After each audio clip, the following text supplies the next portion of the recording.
Ada 5 penyesalan orang di alam kubur. Satu diantaranya, ketika sudah dia gosok meninggal arwah, dia gosok matanya, dia buka, kata dia, saya di mana? Kau sudah meninggal, dah saat. Saya sudah mati. Iya. Ya Allah, hidupkan saya kembali, hidupkan saya kembali ke dunia, sekejap saja, kira-kira 1 menit lah kalau boleh. Ya Allah, kembalikan saya ke dunia. Untuk apa? Solat? Bukan. Puasa? Bukan. Haji? Bukan. Saya hanya ingin berkata, ya Allah, semua hartaku aku sedekahkan fisabilillah. Kenapa bukan minta solat? Karena solat hanya bisa dapat pahalanya ketika kita masih solat. Haji hanya bisa kita dapat ketika kita haji. Puasa hanya kita dapat ketika kita puasa. Tapi sedekah, meskipun sudah tulang belulang hancur, kita tetap mengalir. Itulah yang disebut sedekah jariah. Keliru Bapak Ibu yang Allah kasih rezeki, Bapak tidak bersedekah. Keliru. Dan Alhamdulillah, makin bersedekah, Allah makin ganti. Maka almarhum almarhumah, insya Allah lapang kuburnya karena ada sedekah beliau. Yang ketiga, yang akan menolong kita di alam kubur adalah ilmu yang bermanfaat. Almarhum almarhumah, beliau suami istri, tokoh pendidikan. Itulah ilmu yang bermanfaat. Ketika diajarkan ilmu hukum kepada mahasiswanya, diajarkan tentang keadilan, lalu anak mahasiswanya menjadi pengacara yang membela dan menegakkan keadilan, selama itu juga amal-amal akan mengalir. Maka karena itu, ibu bapak kalau dapat konten-konten dakwah, jangan berhenti di grup, jangan berhenti di HP bapak, sebarkan. Bapak punya 10 grup WhatsApp, satu grup 100 orang, kirim, 1000 orang yang terima. Kalau ada yang mengamalkan 5 orang, selama 5 orang itu amalkan, bapak dapat pahala seperti pahalanya penceramah tanpa mengurangi pahala penceramah. Ilmu yang bermanfaat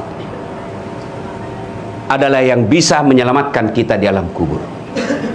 Inilah 3 yang akan terus mengalir meskipun kita sudah di alam kubur, bahkan sudah habis tulang belulang kita.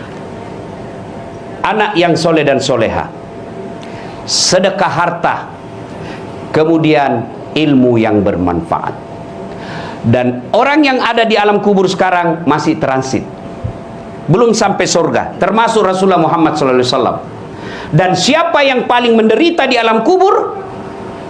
Kata Nabi, orang yang paling menderita di alam kubur nanti adalah al-mutahawil bis sholah, yang menganggap enteng sholat. Saya mau tanya, bapak-bapak, kalau pergi merantau ke Sulawesi Selatan, ternyata bapak tidak nyaman di Sulawesi Selatan, ada pilihan? Ada? Ada. Balik lagi ke Jakarta. Saudara-saudara dari Jawa merantau ke Sumatera, ternyata di sana tidak bagus, ada pilihan? Ada. Balik lagi ke Jawa, mangan orang mangan, yang penting ngumpul. Iya. Iya toh? Bapak-bapak kalah pil caleg, ada pilihan? Kalah pilpres, ada pilihan? Ada. Tunggu lagi 5 tahun yang akan datang, kita tanding lagi. Ya, tidak disenang sama gubernur, ada pilihan? Ada. Apa? Pensiun dini. Selesai urusan, biar ada di situ kita lewat. Bukan lagi gubernurku. Iya kan? Ibu-ibu, suami cerewet, suami kasar, ada pilihan bu?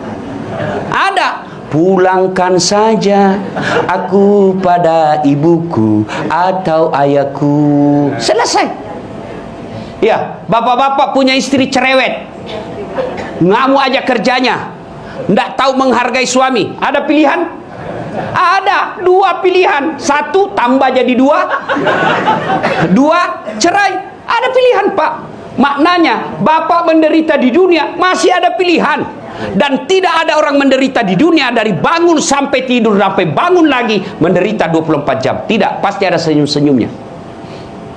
Tapi kalau bapak masuk kubur, ada pilihan? Ibu-ibu masuk kubur, ada pilihan? Nggak nyaman pertanyaannya, keluar dulu.